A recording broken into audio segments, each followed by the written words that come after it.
어린 양의 새 나라는 11번째로 어떤 나라일까? 행위대로 보상받는 나라입니다.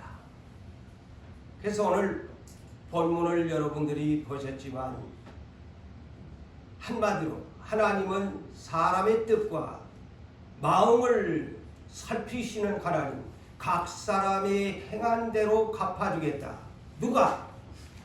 알파요 오메가가 되시고 처음과 나중이 되시고 시작과 마침이 되시는 우리 구주 예수 그리스도가 각 사람의 행한 대로 갚아주겠다 하는 핵심적인 본문을 여러분이 읽으셨습니다. 그래서 제가 이 11번째로 새 나라는 어떤 것인가를 두 번에 걸쳐서 제가 성경적으로 증명함을 여러분이 바르게 알고 배워야 될 것 같아요. 두 번에 걸쳐서 말씀을 전하려고 합니다. 그래서 오늘 그 첫 번째로 생각할 것이 뭐냐면 왜 하나님이 심판을 하셨으며 또한 심판을 경고하여 성경에 기록하였는가를 먼저 알아야 됩니다. 우리는 그냥 맹목적으로 하나님이 심판하신단다 이렇게만 알고 있잖아요. 그 심판의 본질은 행위대로 갚아주시기 위한 목적입니다. 이것을 우리가 바르게 이해하셔야 됩니다. 자, 그래서 성경에 대표적인 모델이 있죠. 실제 상황을 성경에 기록했습니다. 그게 뭐냐? 노아의 시대의 홍수 심판이었습니다. 분명하게 보여주었죠. 그래서 그 인류 가운데 오직 물심판 가운데에 노아의 식구, 노아와 노아의 8식구만이 구원을 받았다. 우리는 이거는 그냥 하나의 전설적인 얘기처럼 사실은 그냥 너무너무 많이 듣다 보니까 주일학교 때부터 오늘에 이르기까지 너무너무 이 얘기는 많이 들어서 전설적인 한 얘기처럼 그냥 예사로 생각하는 사람이 많습니다. 노아 시대 때 물심판했단다. 전설 따라 삼천 위에 나오는 그런 얘기처럼 그냥 우리 귀에 기가 있도록 감각 없이 사실은 저 역시도 여러분 역시도 그렇게 생각하지 않습니까? 제가 볼 때 그런 것 같아요. 이 시대의 사람들이 그래요. 그냥 전설적인 얘기다. 사실인데. 그 다음에 이제 앞으로는 불로 심판하겠다. 그것이 아브라함 시대에 이루어졌던 믿음의 조상을 하나님이 소명하시고 그를 출발시켜서 가나안 땅에 도착시켜서 살아갈 때에 이 믿음의 조상 앞에서 유황불 심판을 모델로 실제 상황으로 보여준 것 전설 따라 얘기입니까? 앞으로 하겠다는 것이죠. 그래서 그 소돔과 고모라 아브라함의 조카 롯이 세상에 썩어질 것에 눈이 어두워가지고 깊숙하게 하나님이 원하지 아니하는 땅에 거하면서 부자가 되셨어. 그런데 하나님이 아브라함을 떠난 조카가 살고 있는 그곳에 유황불을 내려서 본보기로 성경에 모세를 통해서 이 장면을 기록하게 했다. 성경에 이렇게 심판을 한다. 그래서 그 땅에도 아브라함을 생각하사, 그래서 창세기 19장 아브라함을 생각하사 도세의 행위를 보고 구원해 준 것이 아닙니다. 창세기 19장에 보면 소돔과 고모라를 뒤엎으시는 중에 아브라함을 생각하사 롯을 구원하려고 했어요. 그래서 천사를 소돔 땅에 두 천사를 보내가지고 롯의 대접을 받고 나서 너그 식구 몇 명이고 6명이다. 빨리 피해라. 너그 6명 살려줄게.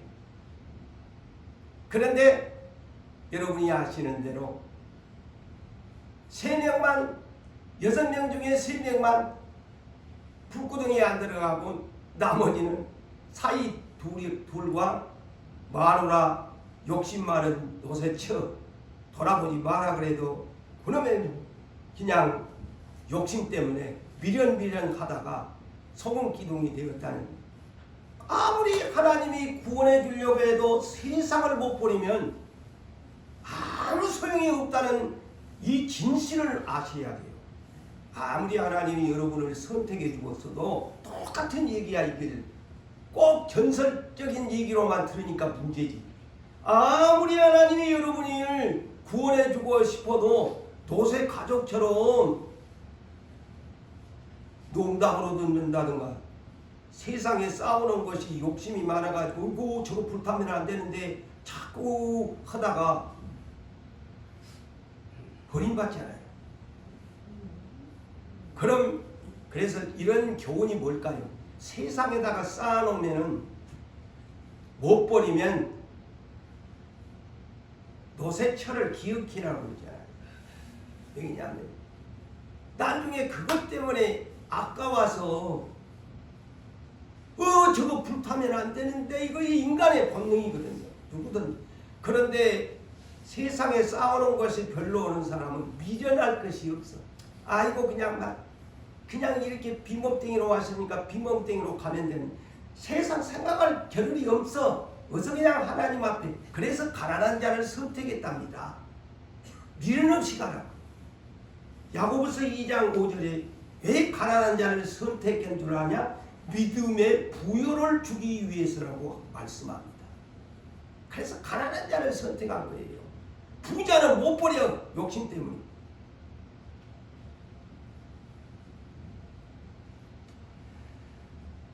자, 그래서 이 심판이라는 것을 분명하게 보여줬잖아요. 그런데 이 소돔과 고모라의 유황불 심판은 장차 이 땅에 예수가 오시면 이런 심판이 이루어진다. 모세를 통해서 지나간 역사를 그대로 기록했다는 겁니다. 다시 말하지만 전설 따라 얘기가 아닙니다. 실제적인 상황을 보여주었습니다. 그러면서 예수님의 제자였던 베드로를 통해서 이 장면을 앞으로 이렇게 갈 것이다 라고 성경의 심판의 경고를 기록합니다. 베드로후서 3장 6절로 13절을 제가 소개합니다. 물론 여러분이 읽어보셨겠지만 여기에 정확하게도 기록해놨어요. 유황불 심판을 이렇게 할 것이다. 자, 홍수 심판을 짤막하게 언급합니다. 6절로. 그때에 세상은 물이 넘침으로 멸망하였으되 노아의 물심판을 잠시 언급합니다. 그래놓고 7절로부터 이렇게 연기를 합니다. 이제 그랬어요. 이제. 자, 나는 이 성경을 보면서 단어를 안 놓친다고 하잖아요. 이제 그랬어요. 홍수 심판을 해놓고 이제 하늘과 땅을 그 동일한 말씀으로 불사르기 위하여 정확하게 기록합니다. 이 우리가 보이는 육안의 하늘과 땅을 동일한 유황불의 심판을 할 것인데 불사르기 위하여, 불살라버린대요. 불사르기 위하여 보호하신 바 되요. 불사르기 위해서 현재까지 보호하고 있다.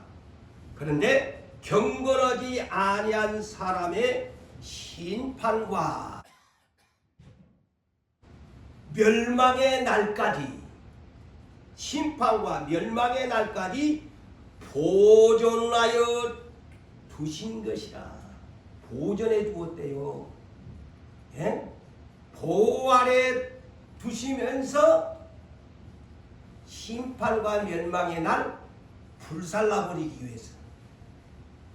야, 경고예요. 경고의 메시지예요. 아마 예사로 여러분이 읽으셨을 거예요. 저는 이 설교를 준비하면서 오늘 여러분들한테 이 계시록을 설명하려고 이걸 쪄보니까 이거 눈에가 팍 띄는 거예요. 보존하여 두신 것이라. 사랑하는 자들아, 주께서 하루가 천년 같고 주께서는 천년이 하루 같은 것을 절대 잊지 마라. 응? 우리는 막 너무 안 된 것 같이 2000년이 돼도 예수님이 안 오시네 하는데 주님은 천년이 하루같이, 하루가 천년 같게 하나님의 시간은 이렇게 생각한다. 우리는 길다고 하지만 주의 약속하신 것이 더딘 것이 아니고 하나님의 뜻은 아무도 멸망받지 않게 하려고 회개시켜가지고 오시려고 하는 것이다. 이러시면서 뭐라고 합니까? 모든 물질들이 이제 유황불을 내리면, 심판이 오면 풀어져 버립니다. 풀어져 버리고 녹아내 버린다. 금은 부와 다 타서 없어지고 녹아버린다. 그런데 믿음의 사람들은 녹아버리지만 새 하늘과 새 땅을 바라보아라. 이것이 믿음이다. 그 베드로 사도를 통해서 심판의 경고를 분명하게 기록하고 있습니다. 제가 지금 계속 왜 심판을 하셨으면 심판의 경고를 성경에 기록했나를 지금 설명합니다. 헷갈리지 말고 들으세요. 그 첫 번째 대지입니다.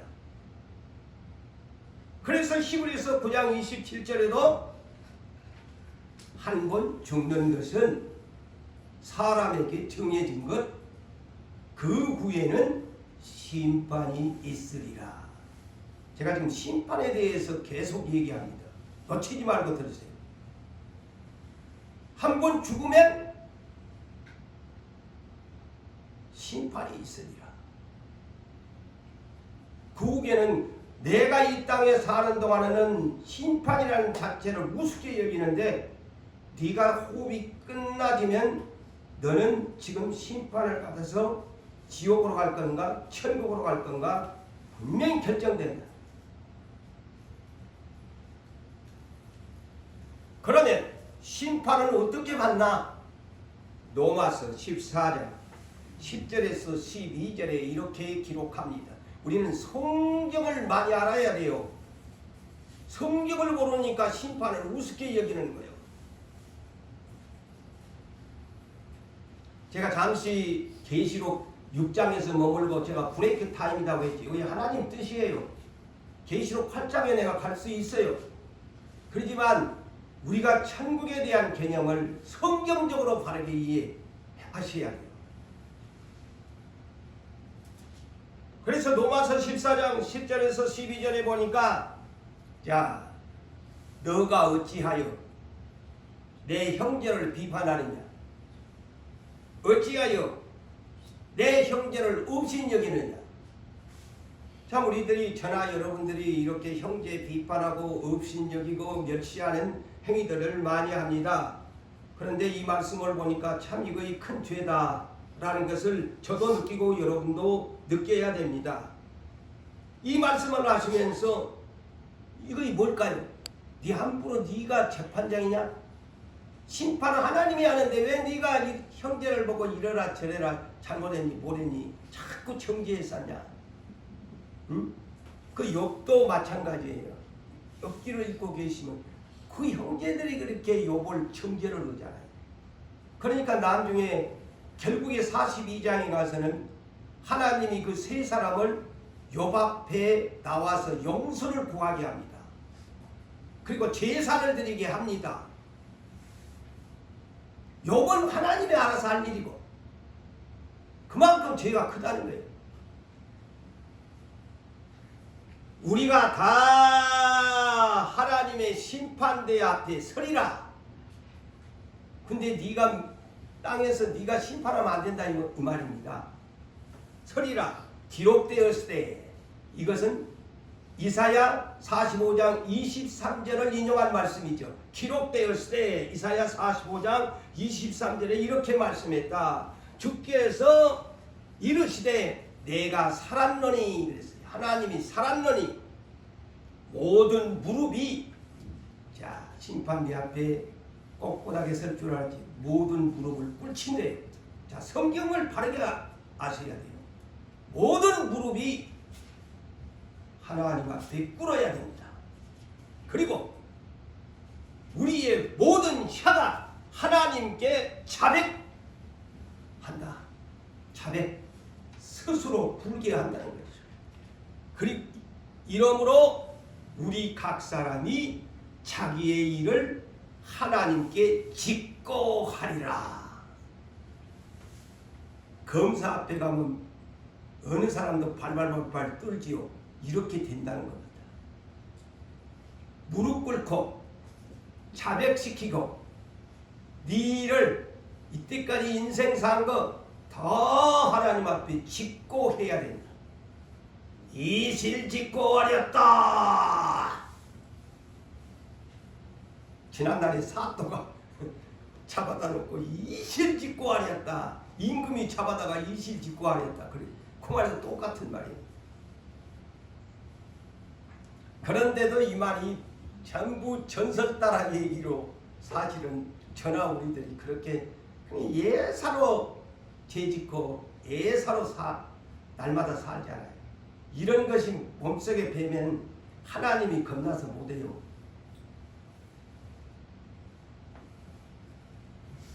자, 그래서 예수님을 이 땅에 하나님 아버지가 보내셔가지고 십자가의 구속을 다 우리의 죄짐을 다 지게 만들어 놓고서 예수님을 가장 높이셨어요.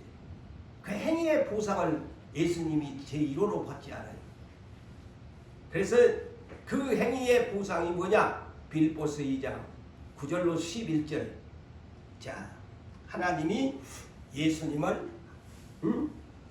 지극히 높여가지고 모든 이름 위에 뛰어난 이름을 주셨는데 하늘 위에 있는 저 하늘 위에 있는 천사들이나 하늘 위에 이미 올라간 낙원에 있는 사람들이나 땅에 현재 살고 있는 사람들이나 땅 아래 무덤 속에 있는 아니면 저 지옥불에 떨어져 있는 음부에 있는 자들이 모두 다 무릎을 예수 앞에 꿇게 하신대. 이게 이 말이 뭐냐면 예수님이 십자가를 지신 만큼 행위에 대한 엄청난 보상을 받은 겁니다. 그래서 이것을 놓치지 말아야 돼요. 예수님도 그래서 하나님 우편 보좌에 앉았다고 하는데 그 우편 보좌가 어떤 보좌냐? 심판의 보좌라는 거예요. 이게 최고의 보상을 받았죠. 그래서 십자가 지라고 하잖아요. 십자가를 진 사람은 제가 나중에 하겠지만은 십자가를 지는 사람만이 십자가 뺀질뺀질하고 이 세상에서 다 깎아내버린 사람은요 부끄러운 구원은 받을지 몰라도 천상에 가서는 행위의 보상이 상이 없습니다. 그래서 십자가지라고 하는 거예요. 근데 우리 전하 여러분들 될 수 있으면 십자가 오늘도 깎아내고 내일도 이 아이 만질라고 하잖아요. 다 어리석은 생각이야. 그만큼 땅에 있을 때 십자가를 지고 예수님과 함께 동행하는 사람은 그만큼 천국에 가면 보상을 예수님이 본보기로 삼아야 돼요. 하나님이 이 아들한테는 엄청난 권세를 줘버리잖아요. 행위의 보상을 받는 겁니다. 그래서 행위의 보상을 우리가 부정하면 안 돼요. 오늘날 교회가 내가 계속 설교를 하겠습니다만 행위 부정하다가 정말 예수 잘못 못 믿게 돼요. 그러면서 예수님을 무릎을 꿇게 하고 모든 사람이 입으로 아까 로마서 14장 10절 12절에 대한 것이 짝이 되는 말씀이에요. 모든 입으로 예수 그리스도를 주라고 시인하면서 하나님께 영광을 돌리게 된다. 그 유명한 솔로몬 부귀 영화의 전무후무한 사람이었지만 그도 엄청난 죄를 지었지 않아요. 그런데 다행히도 그가 마지막은 회개하고 갔습니다. 그래서 전도서를 기록했습니다. 그 전도서가 행어록이에요. 그 1장 1절로부터는 헛되고 또 헛되고 막 입으로 헛되다는 것을 얘기를 하면서 전도서 12장 13절 14절에 결론을 이렇게 냅니다. 하나님을 경외하고 그 명령을 지킬지어다. 이것이 모든 사람의 본분이다. 모든 사람의 본분이다 하면서 뭐라고 할게요? 마지막 14절에 하나님은 모든 행위와 모든 은밀한 일을 선악간에 심판하시리라. 솔로몬이가 깨달은 것이 하나님은 심판하시는 하나님이시다. 근데 오늘날 우리 복음이 오늘날 참 간단명료하게 예수 믿으면 천국 갑니다. 요것만 주된 걸로만 알지 심판받는다는 얘기를 안 합니다. 예. 그래서 이 마지막 시대의 사람들은 이것을 더 붙여줘야 됩니다. 예. 씨 뿌리는 사람은 심판의 얘기를 안 해. 이게 특징이에요. 씨 뿌리는 먹으면 심판의 얘기를 안 해. 제가 가만히 성경을 보니까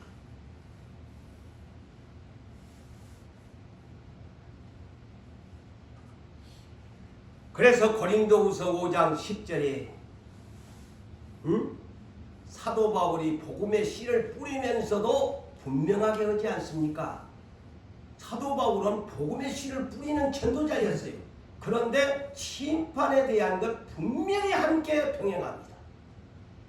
이것을 놓치지 말아야 돼요. 자, 사도 바울이 말해요. 우리가 누굽니까? 크리스찬들 우리가. 그 다음에 다 어느 사람만 아니라 다 세 번째 반드시라는 말을 엽니다.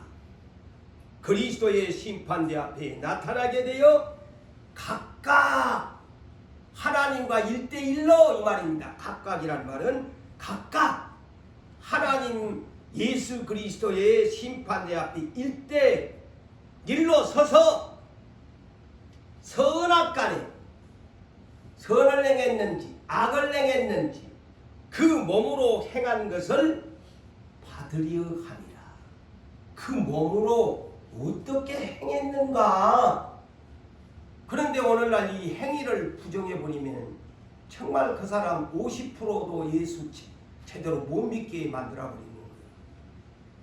전부 은혜 구원이라고만 외쳐. 맞지요? 은혜로 구원 받지? 행위로 구원 받냐?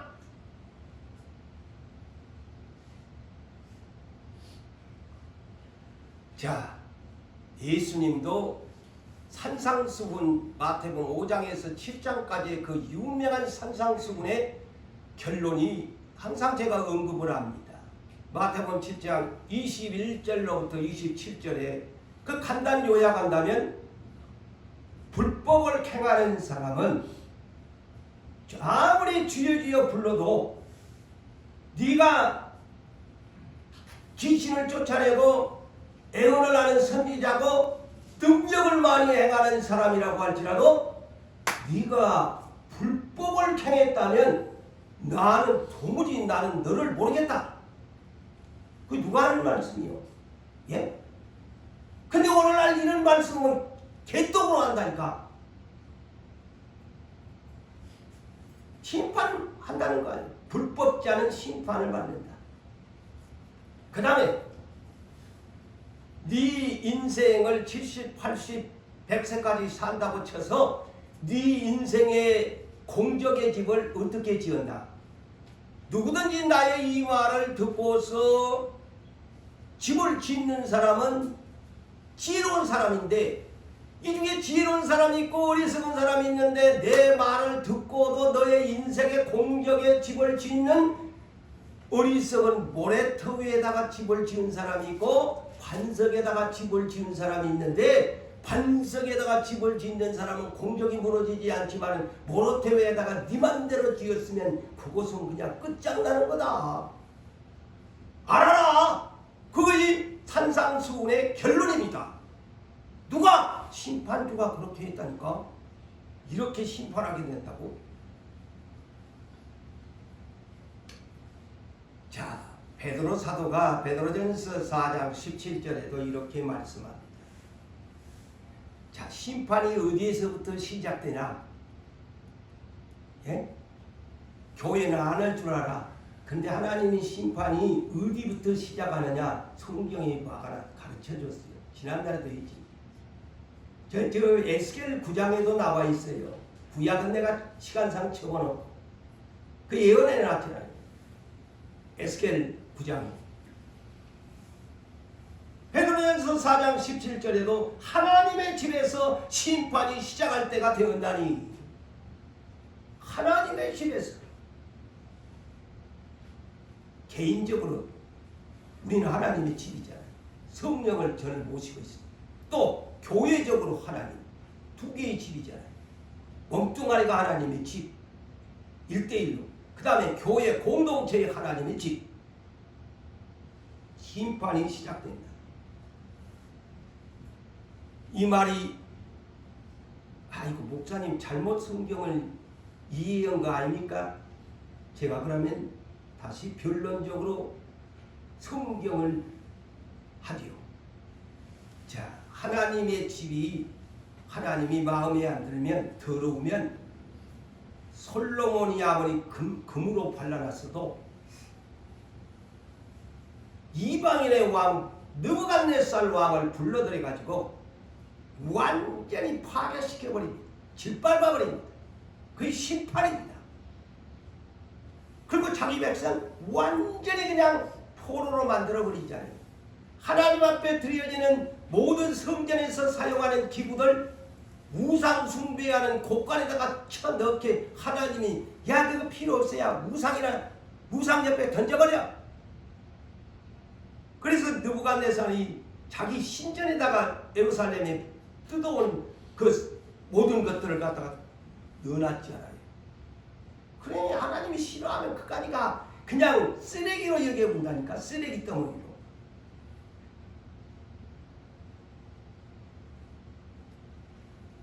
그러면서 예수님도 사역이 시작될 때에 어디 먼저 제일 갑니까? 예? 자, 베드로전서 4장 17절을 제가 설명한 겁니다. 하나님의 집에서부터 심판이 시작된다는 것을 설명하는, 예수님이 십자가를 지시기 이스라엘을 하기 위해서 가장 먼저 이제 예루살렘 입성해 가지고 어디로? 예루살렘 성전부터 갑니다. 야 이놈들아, 하나님이 만민이 기도하는 집을 이 더럽게 창사토로 만들었나? 가한 거에 소굴로 만들었나? 이 도둑놈들아 하면서 뒤엎어버리잖아요. 저 성전부터 심판합니다. 거의 성전부터 심판한다는 거예요. 하나님 집. 그로부터 지금까지 그 예루살렘 헤롯 성전에 이르기까지 그냥 작사를 내가지고 그 땅에다가 나 더러워가지고 예루살렘 성전 안 지을 거야. 저 이방인들, 저 못된 우상 숭배하는 무슬림 너희가 이 땅에다 지어버리라. 그래가지고 지금까지 무슬림 사원이 그대로 가정한 것이 예수님 싫다는 거야. 너희놈들 선택했지만 너희놈들 더러워가지고 너희들이 드린 것 애물집 나 안 할 거야. 내 말입니다. 그게 사실이거든. 안 한다는 거예요, 하나님. 그래서 계시록 2장과 3장에 일곱 교회를 표준 삼아서 하나님의 숫자잖아요. 완전한 숫자잖아요. 지상만국에 세워진 모든 헤아릴 수 없는 많은 교회가 일곱 교회인데 이렇게 일곱 교회라고 해도 심판의 경고의 메시지입니다. 성령이 교회들에게 하시는 말씀을 들을지어다. 이기는 자만이 이런 보상을 받고 이기는 자만이 이렇게 되고 아무리 에베소 교회가 처음에는 잘했지만은 너희들 처음에 일을 버렸다. 뭐 때문에 버렸노? 처음에 하지 아니하면 누구 교회 촛대를 없애버리겠다. 그게 농담입니까? 진담이잖아요. 하나님의 말씀이잖아요. 교회 십자가 붙였다고? 너 정사랑 회복하지 않으면 너와 나는 끝이야. 나는 이별할 거야. 그래서 계시록 11장 1절로 2절에 주님이 오실 때가 되면 보여주는 증거가 뭐냐? 두 증인 시대가 있는데 지팡이 같은 갈대 모세가 저는 그것을 이렇게 생각을 했어요. 지팡이 같은 갈대가 뭐냐? 곧 모세의 손에 든 지팡이를 가지고 그 광야교회를 치리할 뿐 아니라 그 백성을 건져내었습니다. 이 두 증인도 지팡이 같은 갈대라는 말은 하나님의 치리자의 지팡이신 어린 양의 목자장이 되시는 주님의 그 성경의 표준의 잣대에 의해서 말씀의 잣대에 의해서 캐논 이 정경의 잣대에 의해서 교회를 측량한다. 교회를 측량한다. 어떤 측량? 그 시대에 하나님의 성전에 올라와서 예배하는 사람, 제단에 올라와서 경배하는 사람만 측량하라. 그리고 나머지 성전 바깥에 있는 놈들은 측량하지 마. 다 저것들 짐승의 말이 될 거야. 그 얘기입니다. 계시록 11장. 무섭지요? 무섭습니다. 이 계시록이 딱 시대가 됩니다. 하나님이 저희가 아까도 브레이크 타임을 준 것은 좀 이렇게 하면서 바르게 우리가 더 깊이 알고 그래야 그 시간의 타임들을 아마 하나님이 맞추실 것으로 계시록을 저는 생각합니다. 지금 뭐 빨리 푼다고 해서 좋은 것이 아니잖아요. 시대에 맞게 풀어야죠.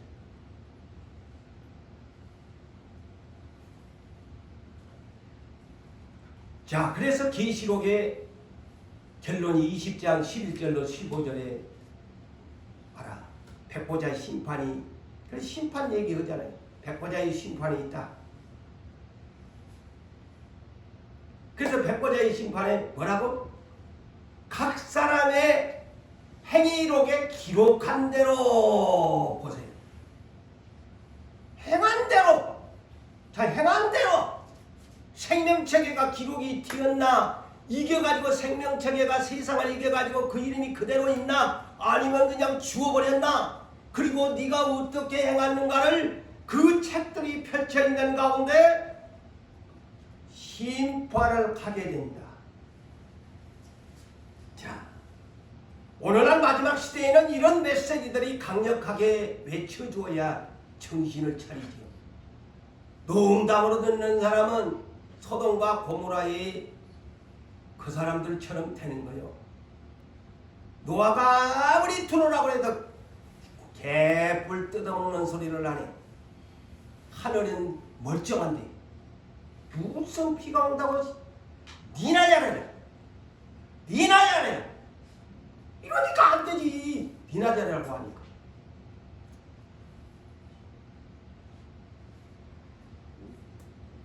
그 다음에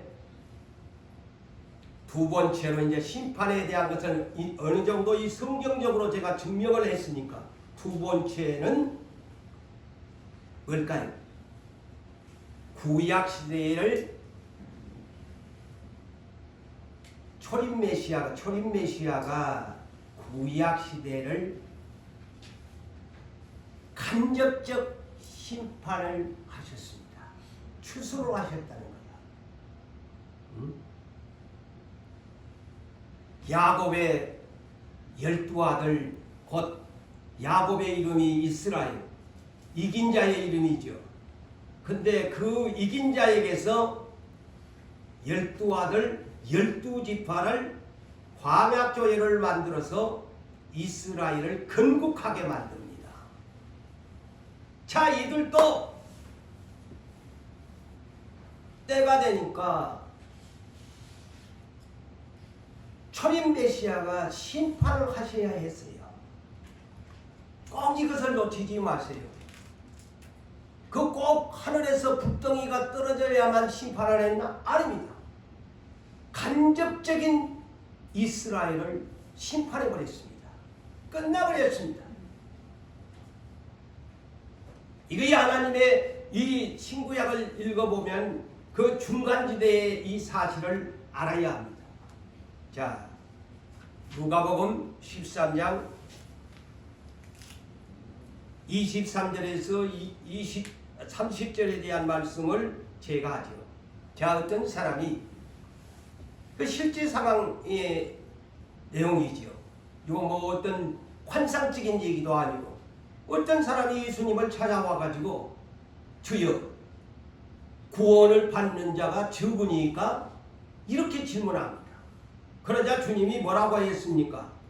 야, 들어가고자 하는 자는 들어가기를 구하여도 들어가지 못하는 자가 적다? 많다? 뭐라고 해야 돼요? 자, 예수님이 들어가기를 구하는 자가 구하여도 들어가지 못한 자가 많다. 못한 자가 많대요. 그러면서 좁은 문으로 들어가기를 힘써라. 천국의 문은 좁은 문이다. 자, 구원의 커트라인을 분명하게 예수님이 언급합니다. 그런데 오늘날 이것도 참 제멋대로 해석을, 천국은 지옥은 좁고 오늘날 기독교인들이 지옥은 엄청나게 좁은 문이고 반대로 천국 문은 엄청 넓어서 쉽게 들어간 줄로 성경을 애곡하면서 예수를 믿어요. 진짜요. 다 자기 멋대로 예수 믿는. 그러니까 그 천국 문은 무조건 들어간다고 생각하는 거예요.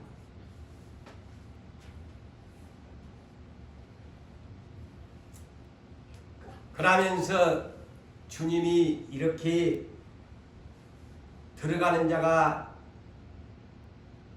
한마디로 적다고 그랬지요. 들어가는 자가 적다. 오히려 못 들어간 자가 더 많다. 그러면서 야, 이렇게 주님이 설명합니다. 집주인이 한 번 문을 닫아버리면 안 돼! 너 못 들어가. 내가 쉽게 얘기해. 너 못 들어가! 탁! 문을 닫아버리는데 아이고 밖에서 가지고 서서 문을 두드리면서 열어주어서 5분 더 올리고 하고 문을 막 열어달라고 했지만 한 번 닫았는데 냉정하게 말할 것이라고 말합니다. 나는 동지 너 알지도 못한다. 네 어디서 왔는지 모른다. 냉정하게 주님이 마음이 약해서 열어줄까 말까. 아니다. 나 마음 안 약하다. 이제는 기회도 많이 줬잖아. 그거로 아웃이야. 단호하게 끊어버린다고 했어요. 이 성경이 보니까. 한 번 끝나면 끝이야. 그 말입니다. 끝이야. 그러니까 이 사람들의 얘기가 우리 주 앞에서 먹고 마셨지 않습니까? 길거리에서 주님의 가르치는 말씀도 들었지 않습니까? 하면서 그렇게 너희들이 사정할 거다. 이 얘기가 뭘까요? 씨 뿌리는 비유의 하나의 얘기입니다. 마태복음에서. 자, 천국의 말씀에 씨를 뿌렸는데 길가밭도 있고 돌밭도 있고 가시덤 꿀밭도 있는데 이것들 다 결실했나? 결실 못했. 그 얘기를 종합적으로 하는 겁니다. 씨 뿌리는 세 가지의 결실 못한 밭을 종합적으로 이렇게 풀어놨어요. 이해가 되세요? 그래봤자 열매가 미는 없으니 안 돼. 안 돼. 착하고 좋은 마음밭이 됐더라면 열매를 맺었어야지. 응? 열매가 없는데 어떻게 천국에 쭉정인데 들어가? 못 들어가. 그러면서 주님이 이렇게 말씀을 하시네. 너희가 누구 믿음의 조상 아브라함이나 이삭이나 야곱이나 이런 사람들은 참 의인이었다. 근데 그들은 천국에가 들어간다. 분명히 말하죠. 그리고 모든 선지자, 내 뜻을 전하는 선지자도 천국에가 있는데 누구 놈들은 지금 내가 지금 와서 이 유대인들 니놈들은 나를 우습게 얘기했다. 내가 왔는데 누구들이 뭐 얼마나 나를 영접해 주었나? 응? 저 성경에 미가서 5장 2절에 이 베들레헴에서 작은 곡을 해서 메시아가 난다고 이 선지자를 통해서 가르쳐준 누가 베들레헴에 찾아온 놈이 있다? 아무도 안 왔더라. 응? 제사장들이나 헤로당도 알면서도 오히려 죽이려고 그랬다.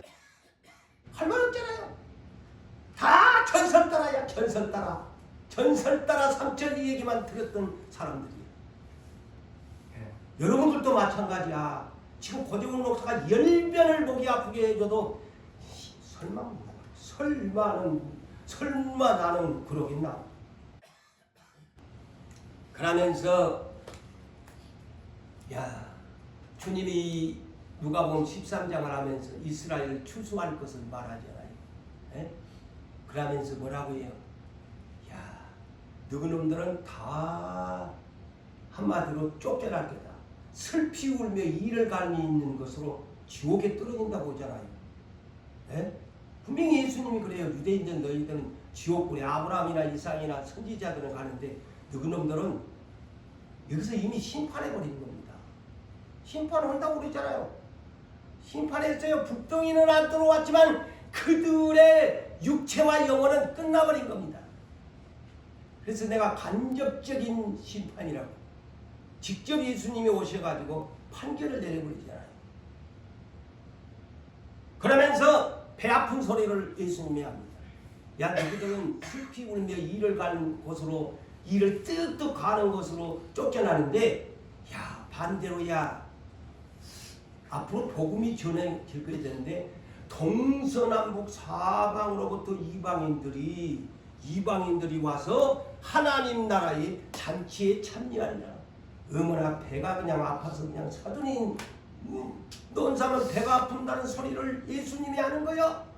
누구는 소떼겠는데 지옥에 떨어지고, 누구들이 그렇게 정죄한 이방인들이 동서사방 세계 각국에서 모여들어서 예수를 믿음으로 천국 온인 잔치에 참여한다. 그러면서 결론이 뭐냐? 먼저 된 자가 나중된 자. 먼저 된 자로 나중된 자로서 먼저 될 자가 있고, 먼저 될 자로서 나중될 자가 있으리라. 여기 충격적인 말씀이지 않습니까? 응? 누구는 먼저 된 자인데 처음 사랑을 잃어버리니까 이렇게 나중이 되버린 거예요. 꼴찌 인생이 되버린 거예요. 그래서 오늘날 예수를 제 사견입니다만은 저로부터 시작해서 예수를 일찍부터 직분받고 중직을 맡은 분일수록 첫사랑을 잃어버리면 안 됩니다. 아무리 내가 목사라고 해도, 장로님이요 권사님들이라고 해도 처음 사랑이 못하면 하나님 교회에서는 우선권이 주어지는 걸 몰라도 하나님 앞에서는 니 일찍부터 예수 믿고 니 직분 받은 지가 몇 년인데 니 지금 뭐하노? 니 뭐하노? 니 뭐하노? 한번 뭐라고 하겠어요? 나 역시도 여러분 역시도 변명할 여지가 없습니다. 나이 좀 할 만큼 했잖아요. 나도 이제 쉬어야 안 되겠소? 하나님 앞에 그렇게 말하지 말라고. 주님이 오라는 그날까지 쉬어서도 안 되고 더 열심히 해야 안 되겠어요? 맞아요? 안 맞아요? 그래야 됩니다.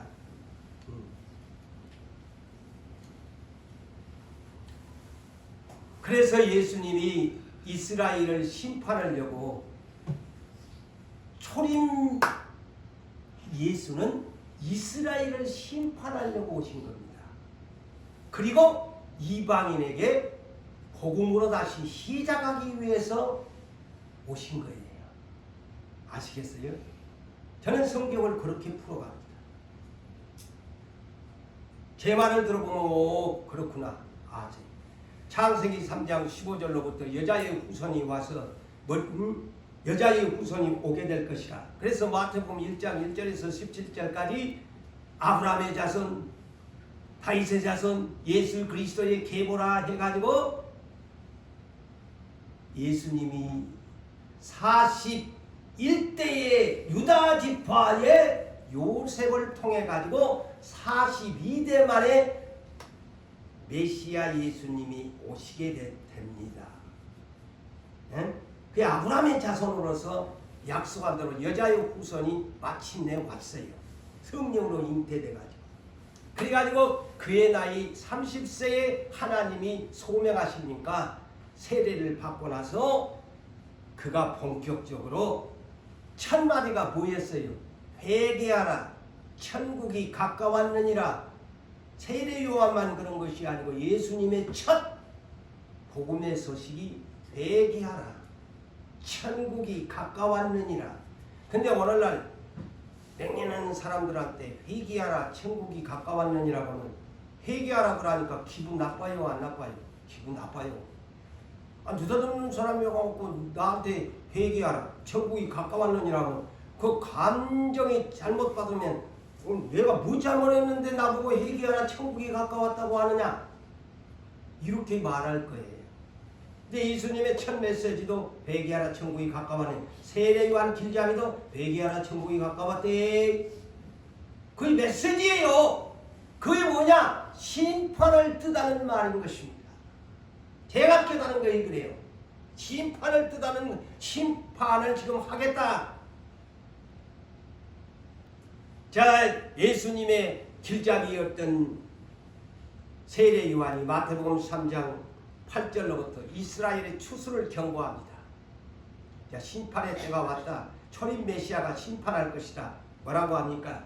자, 회개에 합당한 열매를 맺고 이미 토끼가, 자, 잘 들어보세요. 여기 이제 추수입니다. 이미 토끼가 나무 뿌리에 놓였으니 좋은 열매를 맺지 아니하는 나무마다 찍어서 불에 던져버리리라. 얼마나 오니 좋은 말도 있는데 토끼가 나무 뿌리에 놓였다는 거야. 너 찍어버리겠다는 거야. 좋은 열매 안 맺었으면, 야, 너 아무개 네 아브라함의 자손이라고 그랬지? 좋은 열매 맺지 않은 이미 토끼가 네 발등상에 지금 놓였대. 찍어버리겠대. 그 얘기입니다. 쉬운 얘기로. 네 쉽게 이 성경을 풀어갑시다. 네 발등상 앞에 놓였다. 너 하나님의 포도나무처럼 열매 맺어야 되는데 네 못 맺었지? 독지로 찍어버리겠다. 그러면서 나는 회개시키려고 너희에게 물로 세례를 베풀고 오는데 내 뒤에 오시는 양반은 불을 내리고 성령으로 세례를 베푼 분이 오신다. 응? 그러면서 너희들 행위를 바르게 가서 영접해라. 그리고 그분의 손에 뭐가 있는 줄 아니? 저 농부들이 곡식을 털어가지고 키라는 그 대나무로 만드는 키가 있는데 그 키 안에 바람에 막 까물어가지고 알곡과 쭉정이로 분류한단다. 그분은 심판주로 오신다. 참 분명하게 세례요한이 얘기합니다.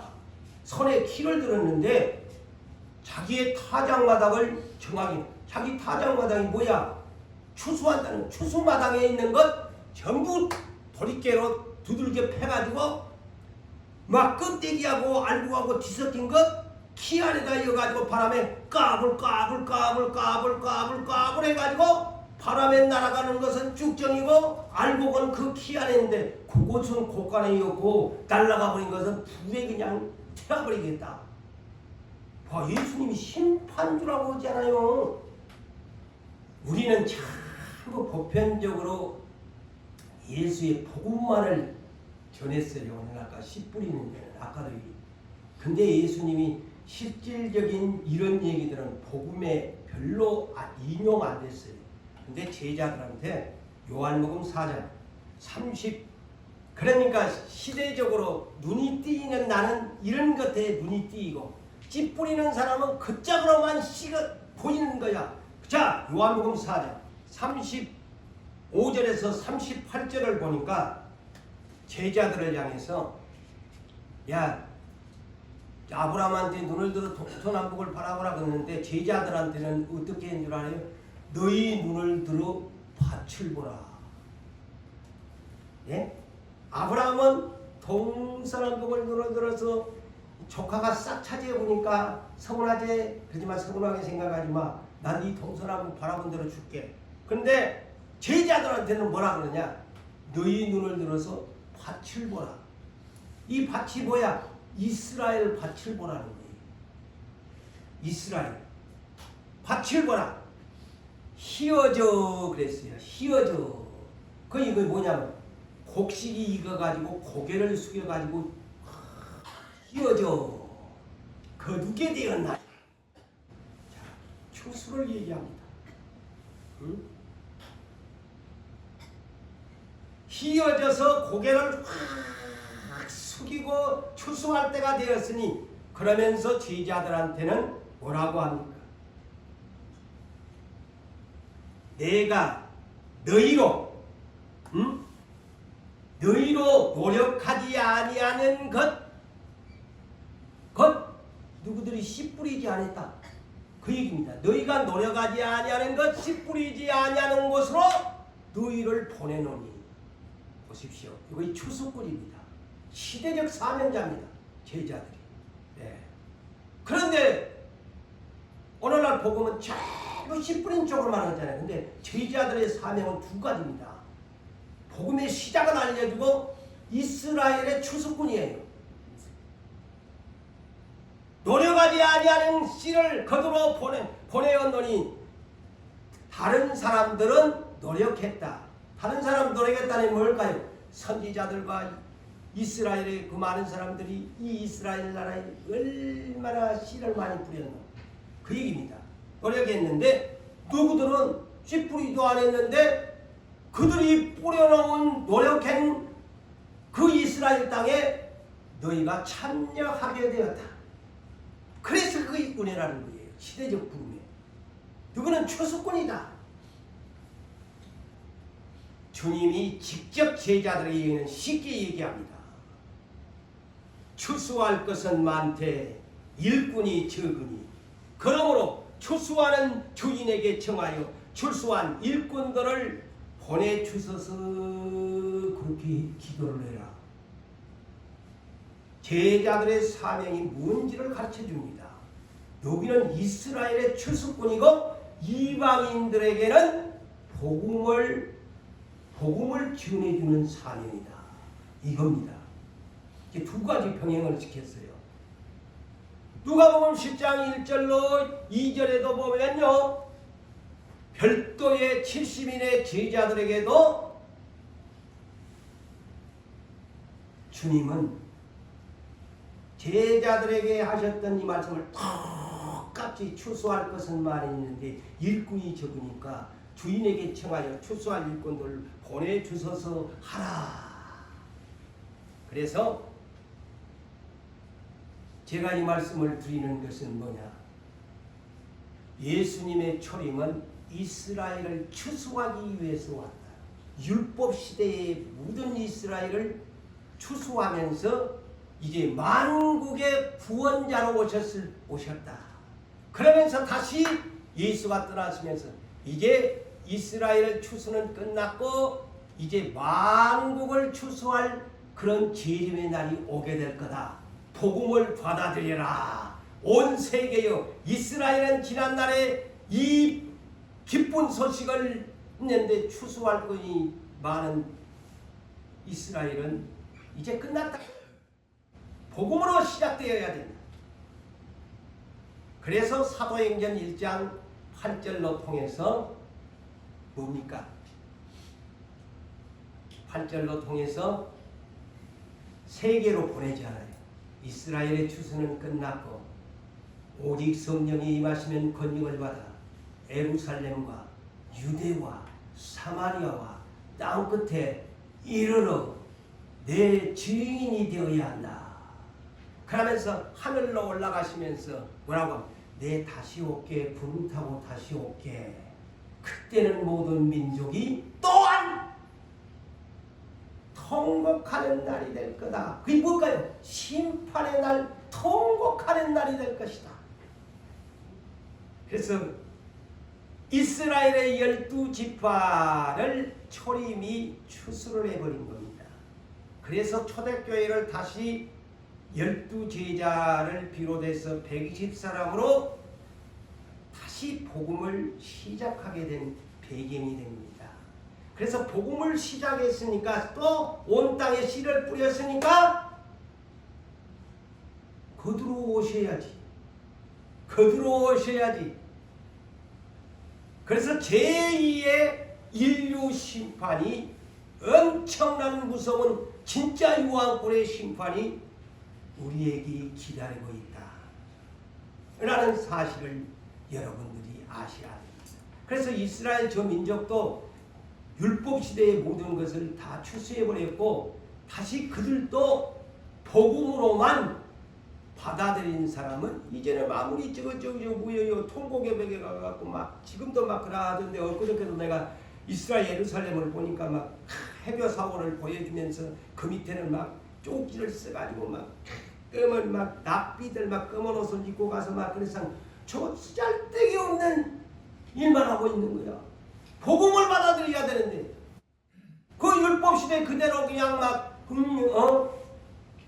그거에 매여가지고 그 얼마나 어리석어요. 그러나 이스라엘 중에서도 공평하게 예수의 복음을 받아들인 자만이 구원을 얻을 것이고 온 세계에다가 공평하게 이제는 예수의 복음을 받아들이라. 그러나 예수의 복음 씨 뿌림을 너희가 받았으니 또한 마지막 시대가 온다. 이스라엘 추수함과 같이 만국을 추수할 때가 오는데 그 날이 무슨 날이냐? 재림의 날이다. 이 재림의 날이 뭐냐? 행위대로 보상받아서 새하늘과 새 땅으로 들여보내는 것이다. 이것을 알고 시대가 가까우니 또한 시대에 맞는 교회들을 재정비시켜서 이기는 자만이 하나님의 나라의 그 보상을 받는다는 사실을 믿으시고 아멘 하시기를 주의 이름으로 축복합니다.